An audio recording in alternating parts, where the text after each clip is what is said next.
मैं राजू कुमार बैस आपके online class में आज फिर स्वागत करता हूँ। आज मैं भूगोल का एक ऐसा टॉपिक लेकर आया हूँ जो हर एग्जाम में लगभग पूछता ही है, चाहे वह ग्रेजुएशन हो, चाहे इंटर हो, चाहे यह आपका पीजी का एग्जाम हो, चाहे टेट का हो, चाहे सी टेट का हो, चाहे नेट का हो। यह टॉपिक हमेशा पूछता रहता है। तो आइए आज पूरे जोश और खरोश के साथ पढ़ते हैं ज्योग्राफी का एक बहुत ही सुंदर टॉपिक जो पिछले टॉपिक में मैंने पढ़ाया था आपको पनामा नहर के बारे में। पनामा नहर के बारे में मैंने बताया था कि यह उत्तरी अमेरिका और दक्षिणी अमेरिका के बीच में जो पनामा देश है, इन पनामा देश के पास जो स्थल जलमंडल है इसको काट कर बनाया गया है। यह प्रशांत महासागर के पनामा क्षेत्र, पनामा स्थल मध्य और जो अटलांटिक महासागर है इसका गोल्डन तट को मिलाया गया है, जिसे हम पनामा नहर के नाम से जानते हैं। और आज हम चर्चा करेंगे स्वेज नहर के बारे में। स्वेज नहर से संबंधित प्रश्न सबसे ज्यादा पूछा जाता है। यह पूछा जाता है कि इसकी लंबाई कितनी है, चौड़ाई कितनी है, गहराई कितनी है, और यह किन दो सबसे ज्यादा पूछता है कि स्वेज नहर किन दो सागरों को जोड़ता है, यानी किन जल संधि यानी कि महासागरों को जोड़ने वाले मतलब जो स्वेज नहर है वह जोड़ता है, किस महासागर से किस महासागर के मध्य स्वेज नहर का निर्माण किया गया है। तो आइए आपको मैं इस विश्व मानचित्र पर ले चलता हूँ। तो शुरू करने से पहले मैं आपसे रिक्वेस्ट करता हूँ कि आप इस चैनल को लाइक करें, सब्सक्राइब करें एवं वीडियो को शेयर करें। तो आइए शुरू करते हैं। यह आपका यूरोप क्षेत्र है। क्या है? यूरोप। और यह आपका भूमध्य सागर है। और नीचे में आप देखेंगे तो अफ्रीका महाद्वीप है। और यह हमारा एशिया महाद्वीप है। एशिया महाद्वीप और ये भूमध्य सागर है। इसी के नीचे आप देखेंगे ये वाला जो भाग है यह लाल सागर है। ध्यान दीजिएगा मित्रों, सबसे ज्यादा पूछा जाता है कि किन किन सागरों को स्वेज नहर जोड़ती है। तो स्वेज नहर भूमध्य सागर और लाल सागर को जोड़ती है। अब डिटेल्स में देखते हैं कि ये स्वेज नहर कहाँ है। तो स्वेज नहर कहाँ है? स्वेज नहर मिस्र के पास है, यानी कि मिस्र, यह मिस्र का क्षेत्र है ना। मिस्र के पास आज भी इस नहर के देखरेख का अधिकार है। तो स्वेज नहर का निर्माण कैसे हुआ, किस सन में हुआ, आइए इसको शुरू करते हैं, अध्ययन करते हैं। तो स्वेज नहर का निर्माण करते हैं। स्वेज नहर आपको मैं इसलिए यहाँ पर लिख दिया हूँ कि ताकि आप आराम से अपने नोट्स में इसको उतार सकें। तो स्वेज नहर का निर्माण 1859 ईस्वी में शुरू हुआ था। स्वेज नहर का निर्माण 1859 ईस्वी में शुरू हुआ था और 1869 में बनकर यह तैयार हुआ था। ध्यान दीजिएगा, स्वेज नहर का निर्माण 1859 ईस्वी में शुरू हुआ था। कौन किया था शुरू? फ्रांस का एक इंजीनियर थे, अंग्रेजी इंजीनियर थे, जिनका नाम था फर्डिनेंड डी लेसेप्स। बहुत बार पूछता है कि स्वेज नहर का निर्माण किसकी देखरेख में हुआ था। तो फ्रांसीसी इंजीनियर जिनका नाम था फर्डिनेंड डी लेसेप्स के माध्यम से 1869 ईस्वी में स्वेज नहर का निर्माण शुरू हुआ था और यह बनकर कब तैयार हुआ? 1869 को, यानी कि इसके निर्माण में 10 वर्ष का समय लग गया। अब इसके निर्माण पर देखते हैं खर्च कितना आया। तो इसके निर्माण पर लगभग 180 लाख पाउंड खर्च आया। तो स्वेज नहर के निर्माण पर बहुत बड़ा रकम खर्च किया गया, यानी कि जो मिस्र का यह वाला क्षेत्र है और नीचे आपका लाल सागर है। कौन सा सागर है? लाल सागर। और ऊपर में आपको दिखाई दे रहा है भूमध्य सागर। भूमध्य सागर और लाल सागर के बीच में स्थल था और इस स्थल को काट कर खुदाई करके नहर बनाया गया।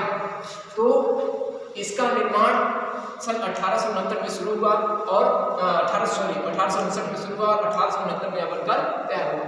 और इसका निर्माण किसकी देखरेख में हुआ? फ्रांसीसी इंजीनियर फर्डिनेंड डी लेसेप्स के माध्यम से हुआ। और इस पर खर्च कितना पड़ा? 180 लाख पाउंड रुपए की खर्च हुई।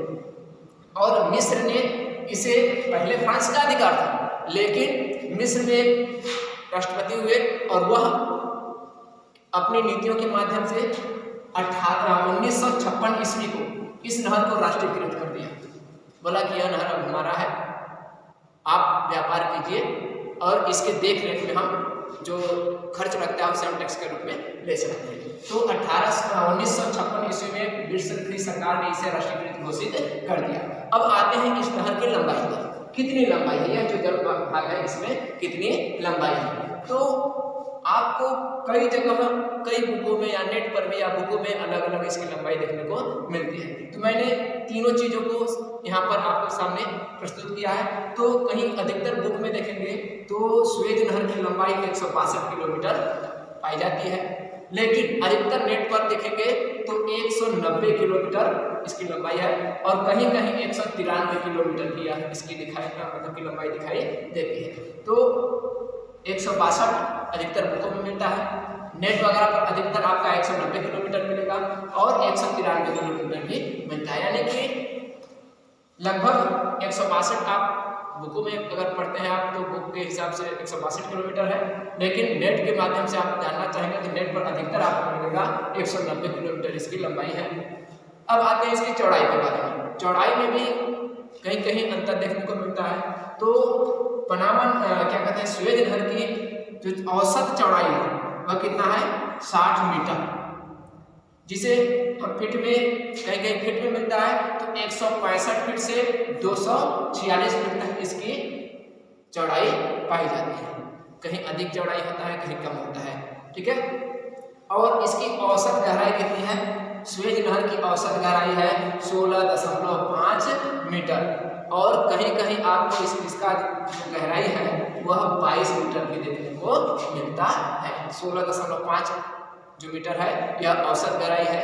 इसमें आराम से 14 या 15 मीटर वाले डूब वाले जहाज भी आराम से अपना आयात निर्यात करती हैं। और आपको एक बहुत बड़ी रोचक तथ्य मैं आपको बताना चाहूँगा कि सुएज नहर से प्रति वर्ष 12,000 जहाजें लगभग आयात निर्यात करती हैं, यानी कि पार करती हैं। तो आइए अब मैप पे चलते हैं। सुएज नहर कहाँ है, सुएज नहर भूमध्य सागर, आपका भूमध्य सागर है जो यूरोप,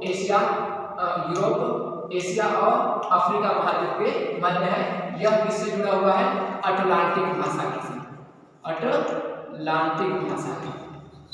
अटलांटिक महासागर से जुड़ा हुआ है। और इस साइड में आप देखेंगे यहाँ पर हिंद महासागर है, हिंद महासागर, और हिंद महासागर में आपका अरब सागर है। अरब सागर से फारस की खाड़ी यानी कि पास ही बगल में आपको मिलेगा लाल सागर। लाल सागर को भूमध्य सागर से जोड़ने वाली नहर को ही हम क्या करते हैं, सुएज नहर के नाम से जानते हैं। अब देखते हैं जो सुएज नहर जो बनाया गया है यह किस पोर्ट से किस पोर्ट तक है। सबसे ज्यादा पूछा जाता है कि सुएज नहर का निर्माण किस पोर्ट से किस पोर्ट तक है। तो भूमध्य सागर की सुएज नहर के उत्तरी सिरे पर जो भूमध्य सागर है इस पर जो एक बंदरगाह है जिसको हम पोर्ट सईद के नाम से जानते हैं। और पोर्ट सईद को जो लाल सागर का है वह पोर्ट सुएज से जोड़ा गया है। तो पोर्ट सईद और पोर्ट सुएज को मिलाकर एक कनाल बनाया गया है, नहर बनाया गया है जिसे हम सुएज नहर के नाम से जानते हैं। अब हम देखते हैं सुएज नहर के बनने से हमें क्या लाभ है। तो सबसे बड़ी बात कि सुएज नहर के बनने से बहुत ज्यादा यातायात और व्यापार की दृष्टि से लाभ हुआ है। पहले अगर फ्रांस और यूरोप वासियों को भारत पहुंचने के लिए क्या करना पड़ता था, इस साइड से अफ्रीका के पश्चिमी तट से होते हुए, दक्षिण से होते हुए, पूरा यहाँ पर मेडागास्कर है, यहाँ से होते हुए आपको आना पड़ता था। तो लगभग 14 से 15,000 यानी कि 12 से 14,000 किलोमीटर की दूरी तय करनी पड़ती थी। लेकिन सुएज नहर के बन जाने से लगभग 7 से 8,000 किलोमीटर औसतन 7 से 8,000 लगभग 7,000 किलोमीटर की दूरी कम हो गई। तो यह बहुत बड़ा बचत है, यानी कि समय की बचत हुई। दूसरी बात की कम ईंधन लगा, कम समय में हम पहुंच गए, कम खर्च में हम पहुंच गए।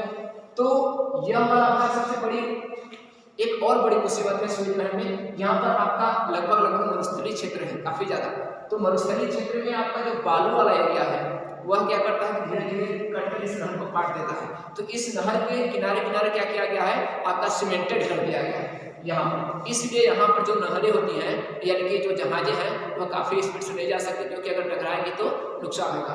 तो यहाँ पर जो नहरें हैं सीमेंटेड किया गया है, और इस नहर को बनाने के लिए अधिकतर खारे झीलों का प्रयोग किया गया है। और दूसरी बात मैं बताना चाहूँगा आपको कि इस नहर से एक समय में एक ही जहाज एक तरफ से गुजर सकती है, यानी कि इसकी चौड़ाई कम है, इसलिए एक तरफ से एक ही जहाजें जाती हैं। यानी कि इधर से जहाजें जा रही हैं तो उधर वाली जहाज़ों को रेस्ट दिया जाता है, और इधर से जहाजें जब वहाँ चली जाती हैं तो उधर से जहाजें जो आती हैं उन्हें जाने दिया जाता है, इधर वाली जहाज़ों को रेस्ट दिया जाता है। तो यह जो नहर है सुएज नहर, इसके बन जाने से यूरोपवासी आसानी से भूमध्य सागर होते हुए, है ना, लाल सागर पहुंचते हैं, और लाल सागर से हमारे भारत, इंडोनेशिया, मलेशिया, कंबोडिया, आपका Java, Sumatra, Borneo, Philippines, Japan, Korea, चीन, ताइवान, ऑस्ट्रेलिया, इन सभी क्षेत्रों में आसानी से बहुत ही कम समय में पहुंच जाते हैं। और यहाँ यूरोपी जब जाते थे, यानी कि यूरोप जाना होता था या अमेरिका जाना होता है, तो पूरा आपका इस दक्षिणी अफ्रीका का चक्कर लगा के घर से जाना पड़ता था। लेकिन सुएज नहर के बन जाने से इनकी दूरी कम हो गई, लगभग 7000 किलोमीटर की दूरी कम हुई, लगभग 7 से 8000 किलोमीटर की दूरी कम हो गई। दूसरी बात है कि इनका समय का बचत हुआ। तीसरी बात अब हम देखते हैं कि सुएज नहर से बन जाने से व्यापार में क्या लाभ हुआ। सुएज नहर के बारे में यह पूछा जाता है कि सुएज नहर से किन किन चीज़ों का व्यापार होता है, आयात निर्यात क्या होता है। तो अभी हम आपको बताना चाहेंगे कि सुएज नहर से यूरोपीय क्षेत्र में किन किन चीज़ों का आयात होता है। तो ध्यान दीजिएगा, इधर की जो कंट्रीज है वो अधिकतर आपका विकसित नहीं है, विकासशील देश है, और विकासशील देश जो होते हैं वह टेक्नोलॉजी को आयात करते हैं और लगभग कृषि से संबंधित वस्तुओं का निर्यात करते हैं।